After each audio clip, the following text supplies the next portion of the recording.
doors are open, the wind is really blowing, the night sky is changing overhead. It's not just...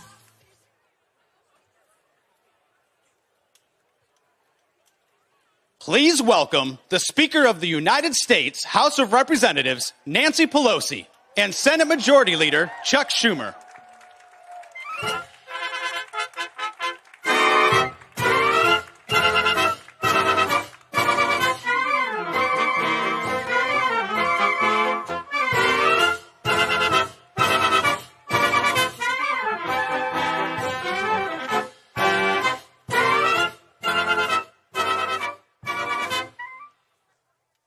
Hello, everybody. Is this a great day?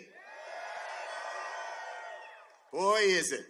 Now, Mr. President, Madam Vice President, Madam Speaker, Dr. Biden, Mr. Emhoff, friends, colleagues, and my fellow Americans, for millions of LGBTQ Americans, today is a historic day, a day of jubilation, and a day of relief. President Biden is signing the Respect for Marriage Act into law. After a lot of hard work today, the long but inexorable march towards greater equality takes an important step forward. By enacting this law, we are sending a message to LGBTQ Americans everywhere. You too deserve dignity. You too deserve equality. That's about as an American ideal as they come. Now, few bills have hit home for legislators quite like this one. The exultation we have of getting this done, it just swells your heart. Passing the Respect for Marriage Act wasn't just the right thing to do for America. It was personal to us, to our staff, and our families. And it's certainly personal to me. The tie I am wearing reminds me what this moment is all about. It's the tie I wore on the day my daughter got married to a beautiful young lady. One of the happiest days of my life. Today, she and her wife are expecting their first child next spring. My third grandchild, and I want them to raise their child with all the love and security that every kid deserves. And thanks to the millions out there who spent years pushing for change, and thanks to the dogged work of my colleagues, my grandchild will get to live in a world that respects and honors their mother's marriage. So yes, this is about making life better for millions of LGBTQ Americans across the country, but it's also about the countless children and families who will be protected by this bill for generations to come. Nothing about the Respect for Marriage bill was inevitable. On the contrary, it took a lot of faith and a bit of risk-taking to get it done. I remember sitting in my office in September with the negotiators of the bill, and they asked me to delay a vote because we weren't sure if it would pass. I took a risk. I put my faith in the better angels of human nature, and praise God, we succeeded. Passing the Respect for Marriage Act over the finish line took patience and persistence, but today it's paying off. I want to thank everyone who made this moment possible. First, thank you to President Biden, back there, an early and fierce proponent of marriage equality. Thank you, Mr. President, for your incredible leadership. Thank you also to Speaker Pelosi.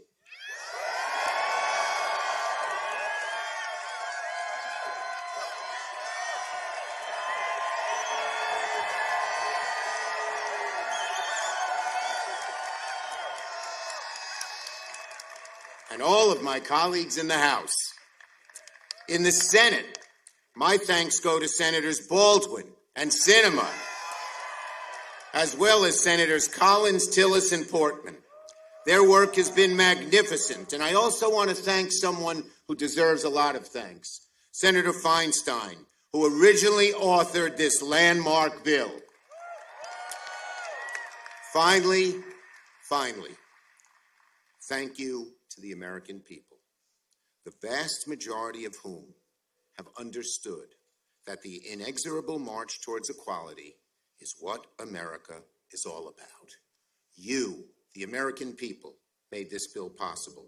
You made change happen.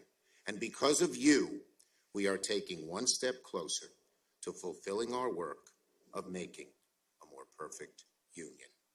Thank you all so much.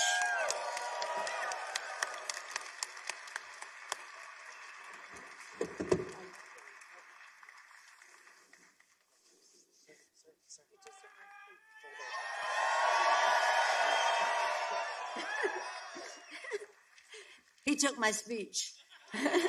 He just wanted to see if I could wing it, and I could. No, it was probably better than mine. Thank you, Chuck, for your tremendous leadership, for making this happen, and the pride that you take in darling Allison. I remember when she was born, her happiness in your family. And thank you for wearing the purple tie. Thank you for wearing the purple tie. Good afternoon, everyone. Mr. Leader, of course, Mr. President and Joe Biden, Vice President Harris, and First Gentleman Inhofe, thank you all for your leadership. But each and every one of you should pat yourself on the shoulder, because regardless of how much we have done internally maneuvering or taking the lead in our legislative capacities, and certainly the president, this would not have happened, as the leader indicated, without the advocacy, without the mobilization at the grassroots level. You all made this happen. I'll go more into that in a moment, but right now, it marks a glorious moment of triumph for love, of freedom, and dignity for all. Indeed, with the stroke of the president's pen, the fundamental right to marry the person you love is enshrined in the law of the land. To President Biden, we commend you for your leadership, Mr. President, making justice for LGBTQ communities a top priority of this administration. And thank you, Mr. President, for your courageous leadership in the protection of marriage, early to do so. Thank you, Mr. President. Let us also salute my colleagues in the House of Representatives. I see Jerry Nadler there, Mr. Cicilline, so many others who were so much a part of this legislation in the House. And of course, I join Leader Schumer in commending his Senate colleagues as well. With courage, fortitude, and unbreakable unity, we have achieved a landmark victory in the fight for full equality. When we passed the Respect for Marriage Act in the House last week, which was the follow-up to our original passing it, I was overwhelmed with emotion when bringing down the gavel on this legislation. And for many of us who have longed far for the LGBTQ rights, we're jumping for joy. Were you jumping for joy? Because for millions of Americans, the impacts of this law are necessary and absolutely fundamental. It enshrines equality, ensuring same-sex and interracial couples can access all legal protections and financial benefits that marriage affords. It fortifies families from being upended and uprooted with a peace of mind that their marriage is federally protected. And it defends dignity, because everyone deserves to bask in the magical blessing of building a union with the person you love. This is the latest leap forward in our fight for full equality, which we have waged alongside generations of fearless activists. We transformed the fight against HIV/AIDS with game-changing funding here at home and around the world. That would not have happened without your advocacy.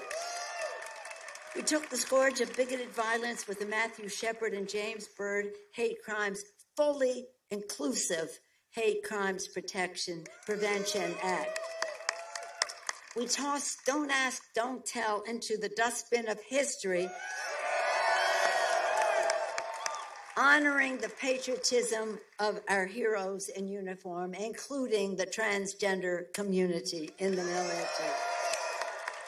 In fact, in the repeal of Don't Ask, I'm taking it to a personal story. This is not as personal as the leaders, but I feel very emotional about this.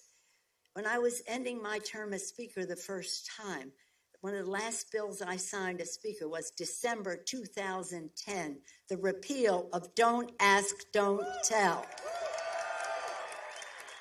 And now it is so fitting, and one of my final acts as speakership was to sign the Respect for Marriage Act that the President will sign today. But our work isn't done. Our work isn't done and won't rest until the Equality Act, which is Cicilline's legislation, is passed into law. This fight is an essential thread in the fabric of our nation's history because at its core, America has always been about expanding freedom, not restricting it, not restricting it. To that end, I want again to salute all of you who have gathered here with us and so many more across the country who helped achieve this victory. Know your power. Take satisfaction. None of this would have happened without your mobilization, your advocacy, which not only expanded freedom for LGBTQ community, but for all Americans. Thank you for your patriotism to each and every one of you. Give yourself a pat on the back. Our outside maneuvering not only takes us so far. Inside maneuvering only takes us so far. It was your outside, your patience, your well, you weren't always so patient. Your impatience, your persistence, and your patriotism got the job done. Thank you for the personal difference you have made in this fight. After the Obergefell decision was announced, Jim Obergefell declared to an ecstatic crowd outside the Supreme Court, he said this: "Today's ruling from the Supreme Court affirms what millions across this country already know to be true in our hearts. Our love is equal." It is a thrill that, protected by this landmark new law, millions more devoted partners will be able to shed a tear of joy as they make their wedding vows, celebrate the union with ones that they love, and live happily and safely ever after with the person they love. People say to me, "Oh, this is easy for you because you're from San Francisco," and that's an applause line. It's easy for you because you're from San Francisco and people are so tolerant there. And I said, tolerance has nothing to do with it. That is a condescending word to us when it comes to our community in San Francisco. This is about respect. This is about taking pride. And it's about time that we do so at the federal level. So congratulations to all of you who played a role in this. Congratulations to all the weddings that will take place, as the leader said, the children who will be protected on this euphoric triumph. And may God continue to bless the United States of America as we continue to expand freedom. This is a day for great pride, thanks to all of you. Thanks to all of you. Thank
Please welcome to the stage Oscar and Grammy-winning international recording artist Sam Smith.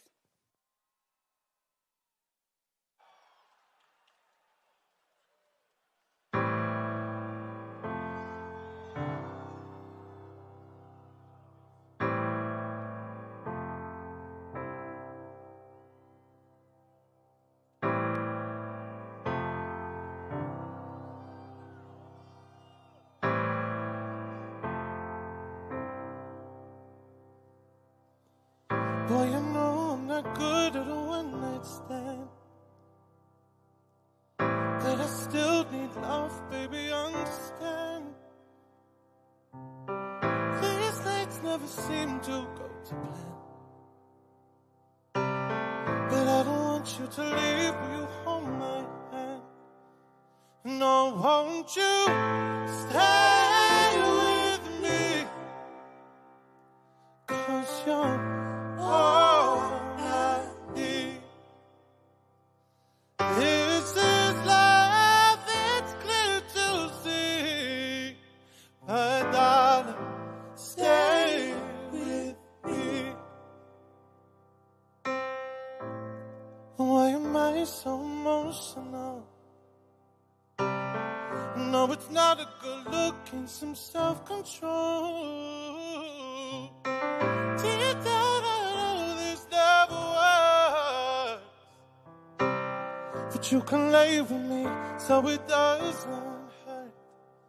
And oh, won't you stay with me,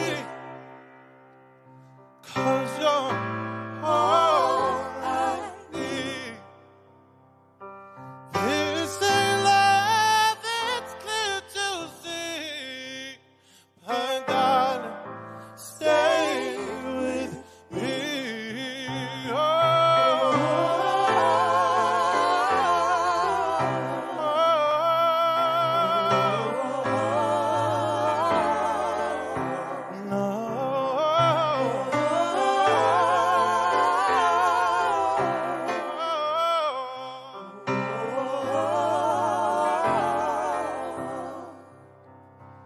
No, won't you stay with me,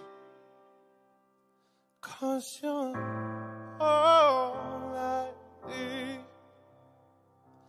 This is love, it's clear to see, but darling, stay with me. And no, won't you stay with me, 'cause you're all I need. This is love, it's clear to see, but darling, stay with me. But darling, stay with me. Oh, darling, stay with me.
Please welcome longtime LGBTQI plus ally and advocate, Cyndi Lauper.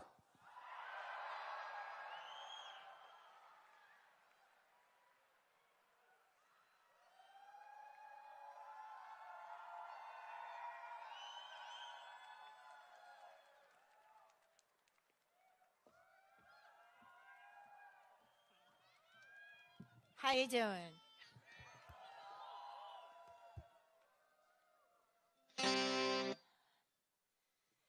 Okay.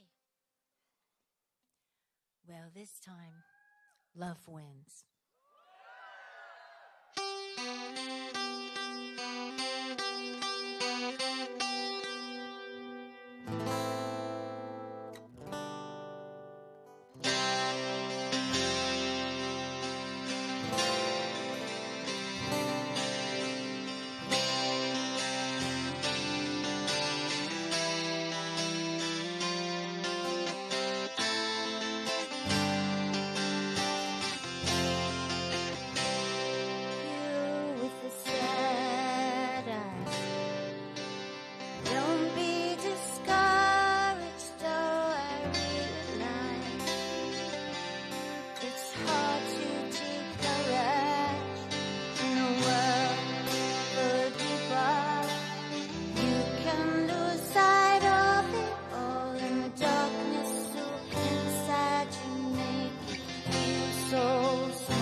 Show me a smile then, and don't be unhappy. Can't remember when I last saw you laughing. If this world makes you crazy and you're taking all you can bear, you call me up because you know I'll be there. Your true color shining through.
to all the people.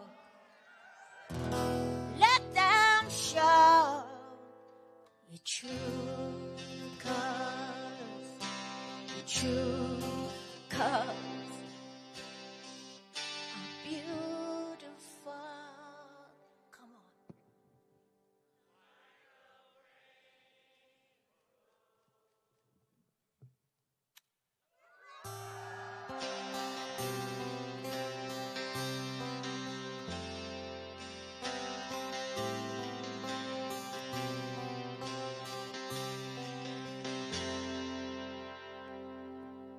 Thank you. Thank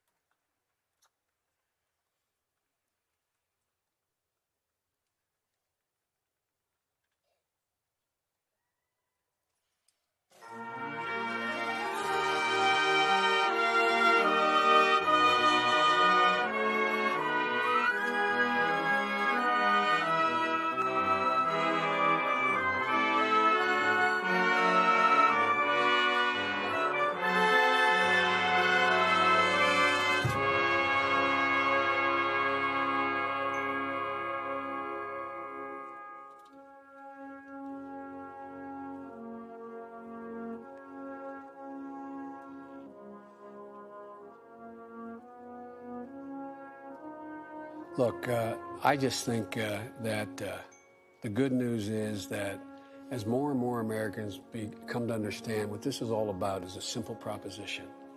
Who do you love? Who do you love? And will you be loyal to the person you love? And that's what people are finding out is what all marriages at their root are about. Well, whether they're marriages of lesbians or gay men or heterosexual.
Please welcome Gina and Heidi Norton-Smith.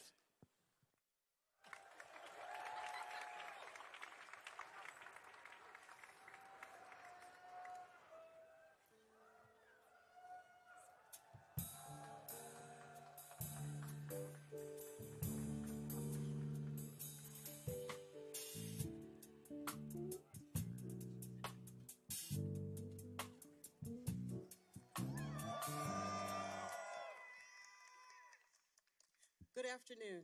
We are Gina and Heidi Norton-Smith. 26 years ago, Heidi was pregnant with our first child. We were overjoyed and terrified. Although we had been in a committed couple for 6 years, the state wouldn't let us legally marry. That meant we couldn't be sure we would both be recognized as the parents of our children. To guarantee that if something were to happen to Heidi, our children wouldn't be taken away. We realized to access the protections our family needed, we had to sue the state. We became one of the 7 plaintiff couples in Goodridge versus Massachusetts Department of Public Health.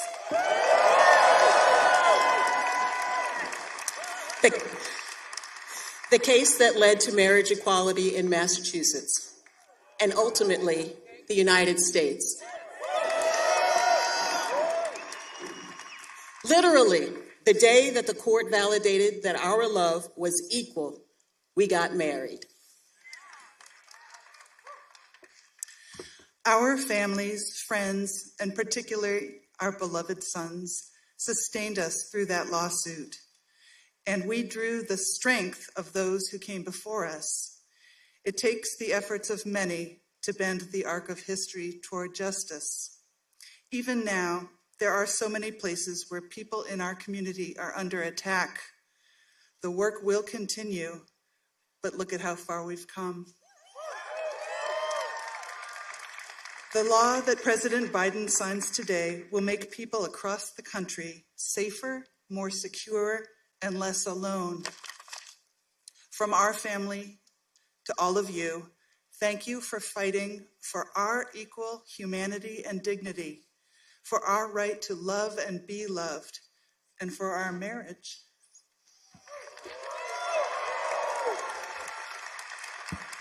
"10 years ago, this president spoke from his heart when he said that love is love. His heartfelt support and advocacy through the years helped make this moment possible. So we're here to say thank you to President Biden for signing the Respect for Marriage Act into law and for years of support for families like ours. Thank you. Thank you.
Distinguished guests, please welcome the President of the United States and Dr. Jill Biden, accompanied by the Vice President of the United States and Mr. Douglas Emhoff.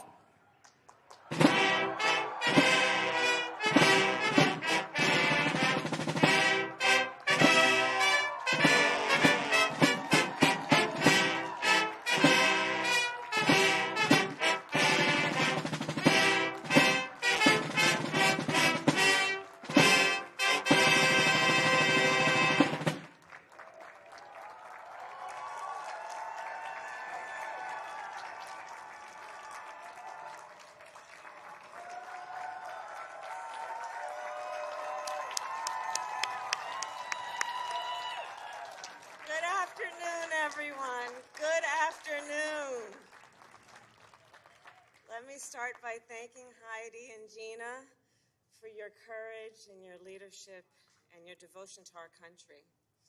President Biden, members of our cabinet, members of Congress, and my fellow Americans, please have a seat.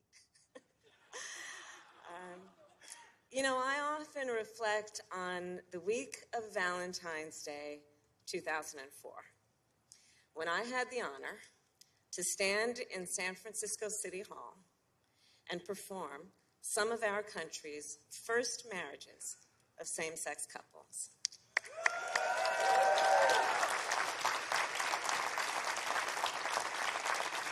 I saw tears of joy that day as people celebrated basic human rights, the right to be recognized as a family, the right to be with the person you love, whether at a military graduation, a hospital bedside, or a naturalization ceremony. I also think back to June 28th, 2013, when after we won the fight to strike down Proposition 8,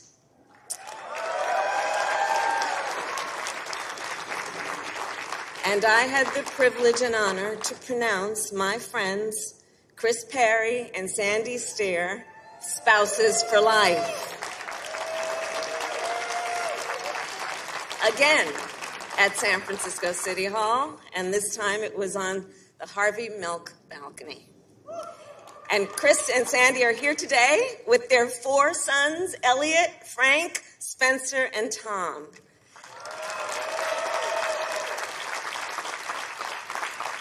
And of course, then, let us think about today, December 13, 2022, a day when, thanks to Democrats and Republicans, we finally protect marriage rights in federal law.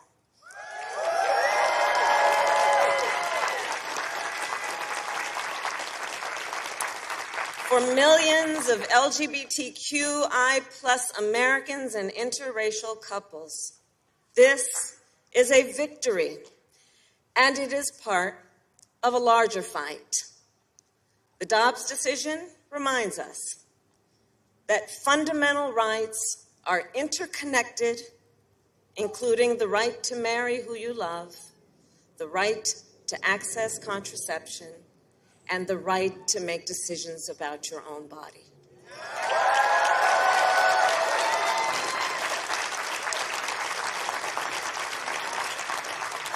So, to continue to protect fundamental rights, let us continue to stand together, because that is the beauty of the coalition assembled here today, who fight for equality as activists and allies and parents and neighbors and young leaders.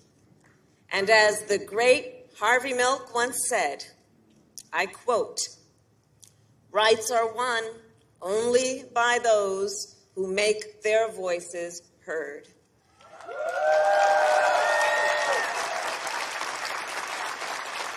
And because you made your voices heard, marriages are more secure, and Joe Biden is our president.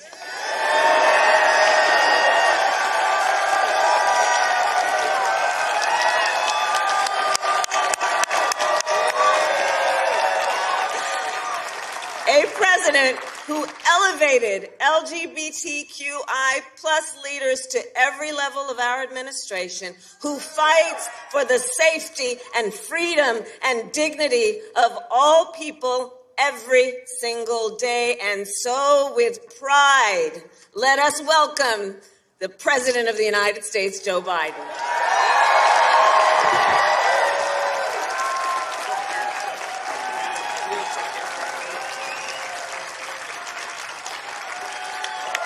Hello, hello, hello.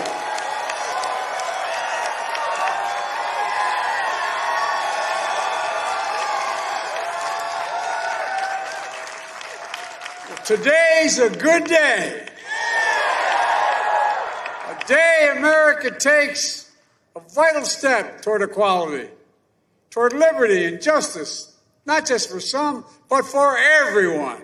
Everyone. Toward creating a nation where decency, dignity, and love are recognized, honored, and protected. Today, I sign the Respect for Marriage Act into law. Deciding whether to marry, who to marry, is one of the most profound decisions a person can make.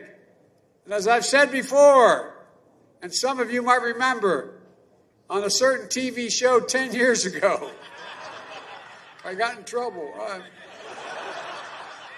Marriage, I mean this with all my heart, marriage is a simple proposition. Who do you love? And will you be loyal to that person you love? It's not more complicated than that.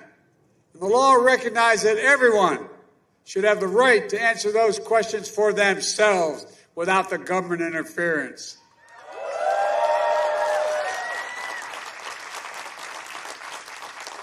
It also secures the federal rights, protections that come with marriage. Like when your loved one gets sick and you've legally recognized as a next of kin. For most of our nation's history, we denied interracial couples and same-sex couples from these protections. We failed to treat them with equal dignity and respect. And now, the law requires that interracial marriage and same-sex marriage must be recognized as legal in every state in the nation.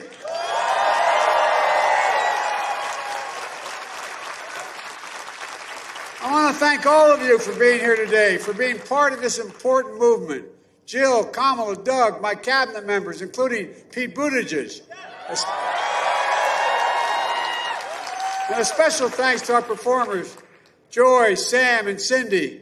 Look, you know, and the Gay Man's Choir of Washington, D.C., Gay Men's Marriage Choir. And the members of Congress here today, in the Senate, this bipartisan vote simply would not have happened without the leadership and persistence of a real hero, Tammy Baldwin, Senator Tammy Baldwin. And thank you, Susan Collins, who did not rest until this bill got done. And the leader, Schumer, Senators Portman, Sinema, Tillis, Feinstein, Booker. And in the House, this would not have happened, as much wouldn't happen without Nancy Pelosi, the Speaker. Equality and dignity for the LGBT community has always been her North Star. From her first speech on the House floor, pledging to end AIDS and signaling the bill and signing the bill today, all that time span. Madam Speaker, on behalf of all Americans, thank you for this and so much more for your decades of service.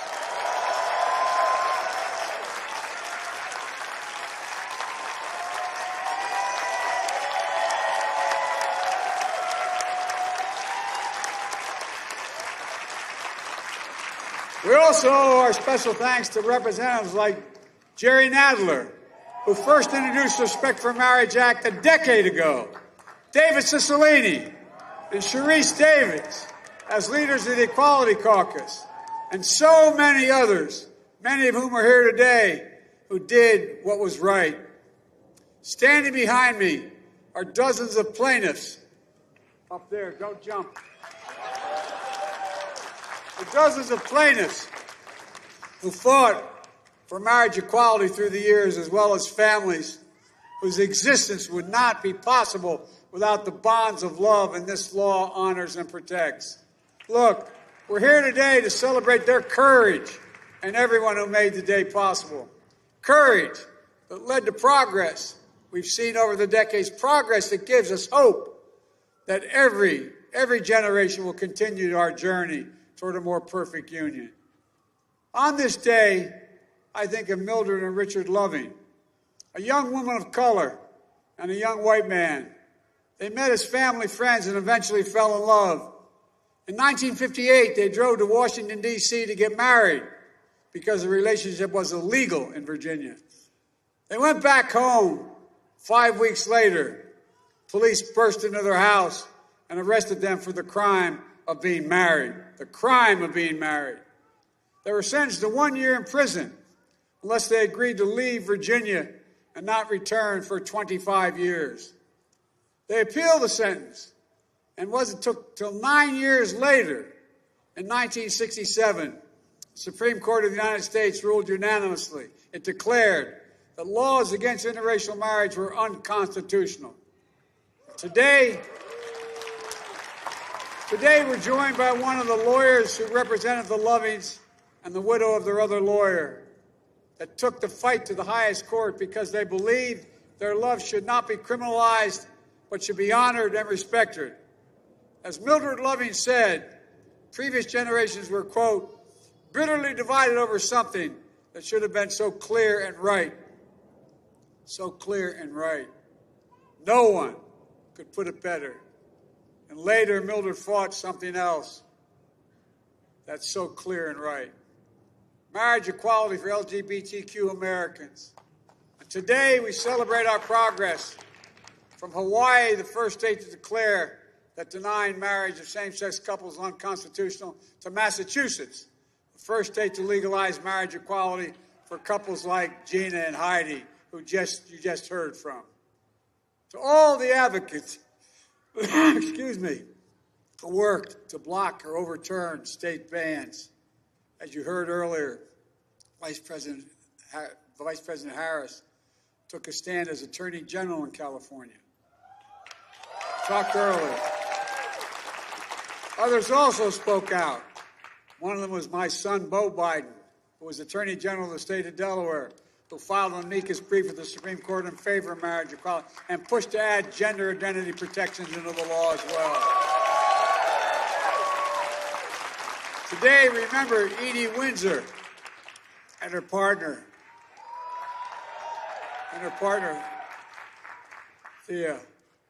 In 1965, they met in their 30s. They fell in love, secretly got engaged, and Edie wore an engagement pin rather than a ring to avoid questions. They had 40 wonderful years together. Then Thea was diagnosed with MS, and Edie became her full-time caregiver. They went to Canada. They got married. As Edie would say, don't postpone joy. And then Thea died soon after, grieving Edie learned, since their marriage wasn't legally recognized, she would have to pay $360,000 in estate taxes. Viewed as strangers rather than partners for 4 decades. Simply unconscionable and unacceptable. So Edie took her case to the Supreme Court and she won. Before Edie passed away, she fell in love again at age 87. Finally experienced the joy and dignity of legally recognized marriage to Judith. Judith is here today with us. Judith, are you up there?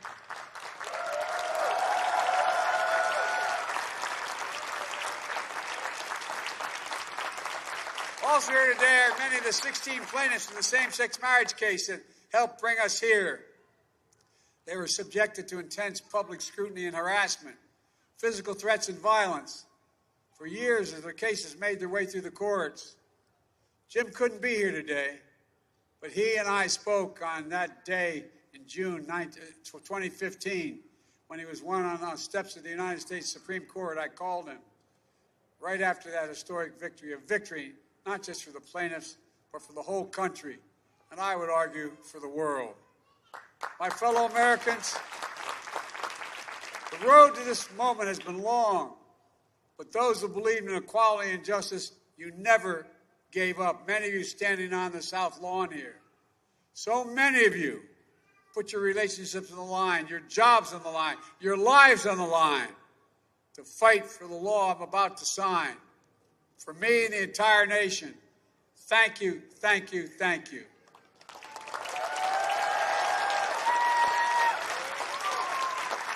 It's one thing for the Supreme Court to rule on a case. But it's another thing entirely if elected representatives of the people to take a vote on the floor of the United States Congress and say loudly and clearly, love is love, right is right, justice is justice. These things are fundamental things that America thinks matter. So sadly, we must also acknowledge another reason we're here. Congress is acting because an extreme Supreme Court has stripped away the right important to millions of Americans that existed for half a century. The Dobbs decision, the court's extreme conservative majority overturned Roe v. Wade and the right to choose. In its concurring opinion, Justice Thomas went even further, and he wrote the following, quote, "We should reconsider all the court's substantive due process precedents, including Griswold, Lawrence, Obergefell." That means he thinks we should reconsider whether you got the right to access to contraception. And yes, we should reconsider whether you have the right to marry who you love. And that's not only the challenge ahead. When a person can be married in the morning and thrown out of a restaurant for being gay in the afternoon, this is still wrong. Wrong. And that's why the people you heard speak today continue to fight to pass the Equality Act. When hospitals, libraries, and community centers are threatened and intimidated, because they support LGBTQ children and families, we have to speak out.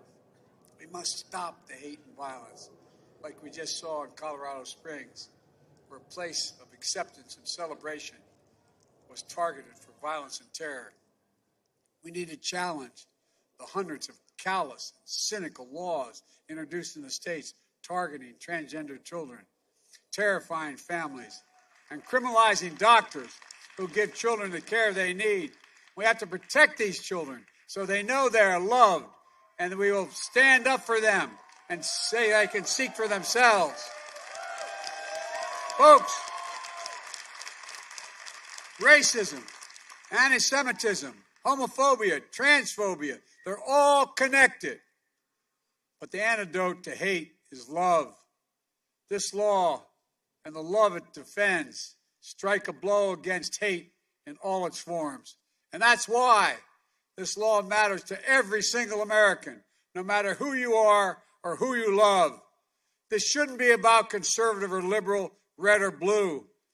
No, this is about realizing the promise of the Declaration of Independence, a promise rooted in a sacred and secular beliefs, a promise that we're all created equal.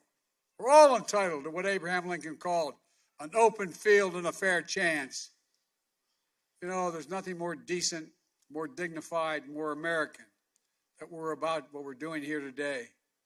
It's about who we are as a nation. It's about the substance of our laws. It's about being true to the best of the soul of America. Decency, dignity, love. Let me close with something else that happened on the same day that Congress sent me this bill. Brittany Griner was finally on her way home.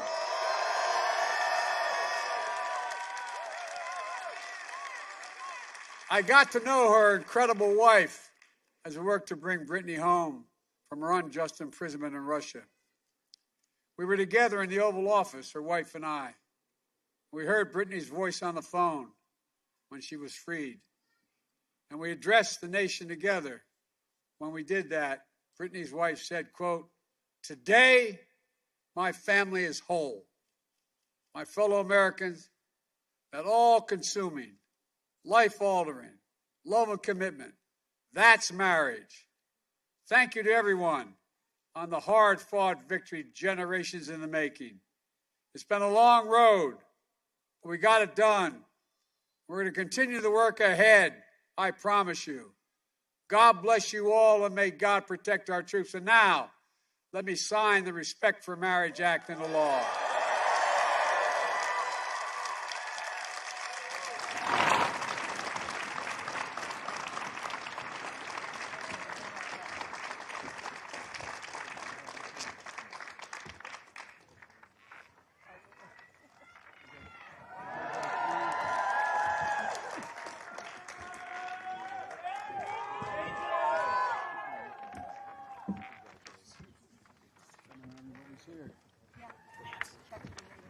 All right, here.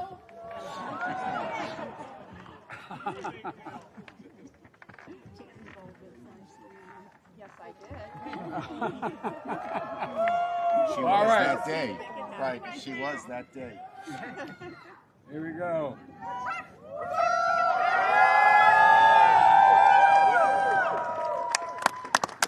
All right.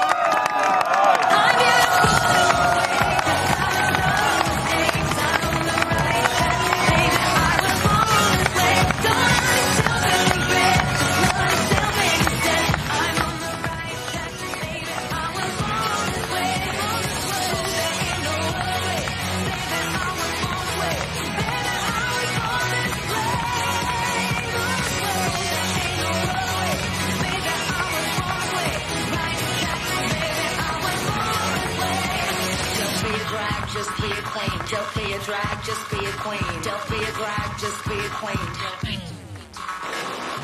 Give yourself prudence and love your friends. Subway kid, rejoice the truth. In the religion of the insecure,